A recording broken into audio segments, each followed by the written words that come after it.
94.3 my FM पर आप सुन रहे हैं जीना इसी का नाम है माही के साथ। जब भी न्यूज़पेपर में बोर्ड एग्जाम्स या फिर किसी और एंट्रेंस टेस्ट के रिजल्ट्स आते हैं तो साथ में छपती है टॉप रैंकर्स की सक्सेस स्टोरीज और उनकी फोटोज। कितनी गर्व की बात होती है ना ये उन स्टूडेंट्स और उनके पेरेंट्स के लिए। लेकिन ये तो हर साल होता है, इसमें नया क्या है?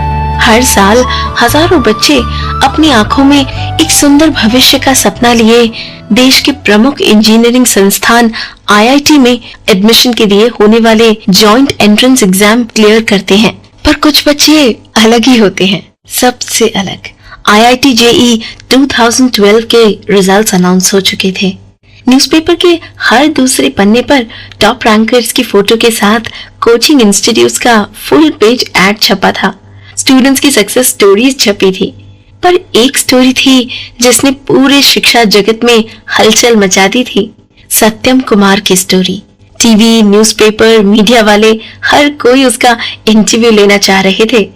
इसलिए नहीं कि उसने आईआईटी जेईई क्लियर करने के लिए रात भर जागकर अनगिनत घंटों मेहनत की थी।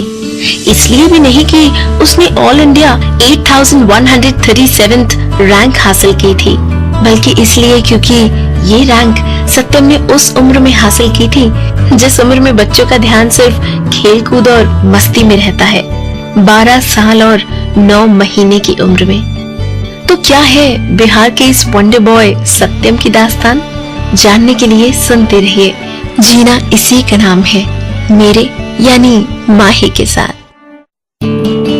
94.3 माय एफएम पर आप सुन रहे हैं जीना इसी का नाम है माही के साथ। सत्यम कुमार बिहार के भोजपुर जिले के एक छोटे से गांव भकोरापुर का रहने वाला। उसके पिता एक गरीब किसान थे। ऐसे में जहां खाने पीने तक के लाले हों, कौन अपने बच्चे को स्कूल भेजने की सोच सकता है? सत्यम जब भी गांव के दूसरे बच्चों को स्कूल जाते देखता तो बहुत मन करता था उसका कि वो भी स्कूल जाए। चाहते तो सत्यम के पिता भी यही थे, पर असहाय थे। पेट भरने के पैसे नहीं थे तो स्कूल की फीस कहां से भरते? पर कहते हैं ना, जहां चाह वहां राह। सत्यम की लगन उसे रोज गांव के मंदिर तक ले जाती थी, जहां बैठकर पंडित जी को भगवत गीता का पाठ करते सुनता, तो कभी स्कूल की बाउंड्री वॉल के पीछे छुपकर टीचर्स को भी पढ़ाते हुए सुनता था। एक दिन घर के आंगन में बैठे पूरी गीता दोहराते हुए उसके चाचा और बुआ ने सुन लिया। जब पता लगाया तो जाना कि उसे रामायण भी मुंह ज़बानी याद है और किसी को यकीन ही नहीं हुआ। 7 साल के बच्चे के मुंह से ये सब, जो कभी स्कूल तक नहीं गया, उसके मुंह से श्लोक और उनके एक्सप्लेनेशन सुनकर सभी दंग रह गए। ऐसा न कभी देखा गया था और न सुना गया था।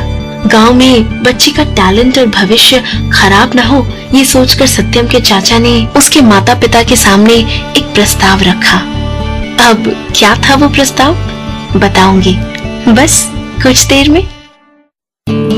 94.3 माय एफएम पर आप सुन रहे हैं जीना इसी का नाम है माही के साथ। सत्यम के चाचा दीपक कुमार सिंह और बुआ विभा कुमार कोटा के एक नामी और रेप्यूटेड इंस्टीट्यूट से आईआईटी जेईई एग्जाम की तैयारी कर रहे थे। उन्होंने सत्यम को भी अपने साथ कोटा ले जाने का प्रस्ताव रखा ताकि उसका भविष्य संवर सके। वे जानते थे कि सत्यम में बहुत पोटेंशियल है और अगर उसे सही दिशा मिले तो वो पढ़ाई में बहुत अच्छा कर सकता है। सत्यम के माता पिता खुद ज्यादा पढ़े लिखे नहीं थे, पर जानते थे कि आज की दुनिया में कितना महत्व है पढ़ाई का। सो उन्होंने हामी भर दी और साल 2008 में सत्यम कोटा आ गया। दीपक चाचा ने उसे उस कोचिंग इंस्टीट्यूट के एमडी, सीईओ एवं भौतिक विज्ञान प्रमुख शिक्षक आर.के. वर्मा से मिलवाया। आर.के. वर्मा सत्यम की प्रतिभा के बारे में सुन चुके थे, पर खुद जांच करना चाहते थे। उन्होंने सत्यम का टेस्ट लिया और ये देखकर हैरान रह गए कि गांव में रह रहे 7 साल के सत्यम की क्लास 12 के मैथ्स और साइंस की समझ बहुत अच्छी है, लेकिन एक मुश्किल थी। सत्यम के पिता के पास उस बड़े कोचिंग इंस्टीट्यूट में पढ़ाने के लिए पैसे नहीं थे। अब ऐसे में कौन करेगा सत्यम की मदद? जानेंगे बस थोड़ी देर में। 94.3 माय एफएम पर आप सुन रहे हैं जीना इसी का नाम है, माही के साथ। सत्यम में बहुत संभावनाएं थी, जरूरत थी तो अच्छी गाइडेंस और ग्रूमिंग की, जिसका जिम्मा कोचिंग इंस्टीट्यूट के एमडी आर.के. वर्मा ने अपने हाथों में लिया।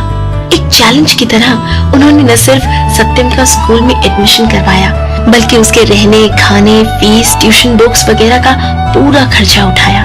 और तो और सत्यम की फैमिली के सदस्यों, उसके चाचा, उसकी दादी और उसके छोटे भाई को उसके साथ रहने की परमिशन दी, ताकि उसे मॉरल सपोर्ट मिलता रहे और अकेलापन महसूस ना हो। साथ ही उसके छोटे भाई को भी रेजिडेंस में एडमिशन दिलवाया। इन सब का खर्चा भी आर.के. वर्मा जी ने ही उठाया। जिस बच्चे ने पहले कभी स्कूल नहीं देखा हो, उसे सीधे 8th क्लास में एडमिशन मिलना अचंभे से कम नहीं था। कोचिंग इंस्टीट्यूट के डायरेक्टर ने पर्सनल इंटरेस्ट लेकर खुद एक मेंटोर की तरह उसे गाइड किया, टीचर बनकर उसे पढ़ाया और गार्जियन की तरह देखभाल की। पर फिर भी राहें आसान नहीं थी सत्यम के लिए। क्यों, बताऊंगी बस थोड़ी देर में, इस गाने के बाद। 94.3 माय एफएम पर आप सुन रहे हैं जीना इसी का नाम है, माही के साथ।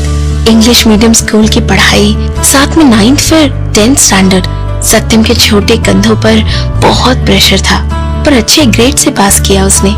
रेजिडेंस के टीचर्स की हेल्प से एक एक करके सीढ़ियां चढ़ता गया सत्यम। किसी को निराश नहीं किया उसने। 11th और 12th क्लास की पढ़ाई के साथ आईआईटी जॉइंट एंट्रेंस एग्जाम की प्रिपरेशन और गला काट कंपटीशन के बीच भी अपने आप को स्थिर और फोकस्ड रखा सत्यम ने। अपने से उम्र में कहीं ज्यादा बड़े स्टूडेंट्स के साथ एक क्लास में बैठता और पढ़ाई करता, ये अपने आप में बहुत बड़ी बात थी। पर कॉन्फिडेंस और इंटेलिजेंस की तलवार से सभी प्रॉब्लम्स को काटते हुए आगे बढ़ता गया सत्यम। एक सेट रूटीन बना लिया था उसने अपना। सुबह 5 बजे उठकर पढ़ता, फिर स्कूल और ट्यूशन जाता, घर आकर थोड़ा रेस्ट करता, रेजिडेंस में कोचिंग के लिए जाता। पढ़ते पढ़ते जब कभी थक जाता तो कभी बैडमिंटन या क्रिकेट खेल आता।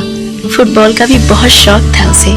स्कूल और कोचिंग के अलावा घर पर 5 से 6 घंटे पढ़ता और रात को 10 बजे सो जाता। समय बीतता गया। आईआईटी जेई 2012 के एग्जाम्स हो गए और रिजल्ट्स भी आ गया। 8137th रैंक आई थी सत्यम की। 12 साल की उम्र में ये किसी अचीवमेंट से कम नहीं था। लेकिन क्या सत्यम संतुष्ट था अपनी परफॉर्मेंस से? पता चलेगा बस कुछ देर में। 94.3 माय एफएम पर आप सुन रहे हैं जीना इसी का नाम है, माही के साथ। सत्यम अपनी रैंक से बिल्कुल संतुष्ट नहीं था। उसे और ऊंची रैंक की कामना थी। 2013 में दोबारा आईआईटीज के लिए होने वाली नई परीक्षा JEE main and JEE advance के लिए एग्जाम दिया उसने और इस बार ऑल इंडिया रैंक 679 से क्लियर किया। सत्यम के माता पिता और दादी बहुत खुश हैं और चाहते हैं कि सत्यम बहुत बड़ा इंसान बने, खूब नाम कमाए। सत्यम ने अपनी मेहनत से अपना, अपने टीचर्स और अपने इंस्टीट्यूट रेजिडेंस का भी नाम रोशन किया। सत्यम आईआईटीज के इतिहास में सबसे कम उम्र में आईआईटीज में चयनित होने वाला विद्यार्थी है। अब सत्यम को आईआईटी कानपुर की इलेक्ट्रिकल ब्रांच में एडमिशन मिल गया है। एक अच्छा इलेक्ट्रिकल इंजीनियर बनने के साथ साथ सत्यम की इच्छा है कि फेसबुक जैसे सोशल वेबसाइट बनाए और गांव के बच्चों को भी आईएएस बनने के लिए प्रोत्साहित करे। यूं ही नहीं दिया गया सत्यम को वंडर बॉय का नाम, फिर भी किसी तरह का कोई दम्भ नहीं। एक सिंपल सी मुस्कान रहती है उसके चेहरे पर जो बहुत इंस्पायर करती है उन सभी लोगों को जो कम रिसोर्सेज में भी पढ़ने की इच्छा रखते हैं। वो जीती जागती मिसाल है इस बात की कि अगर इंसान चाहे तो क्या नहीं कर सकता। अपनी डिटर्मिनेशन के बल पर आसमान छू सकता है। जरूरत है तो बस अपना पोटेंशियल पहचानने की और फोकस्ड होकर मेहनत करने की।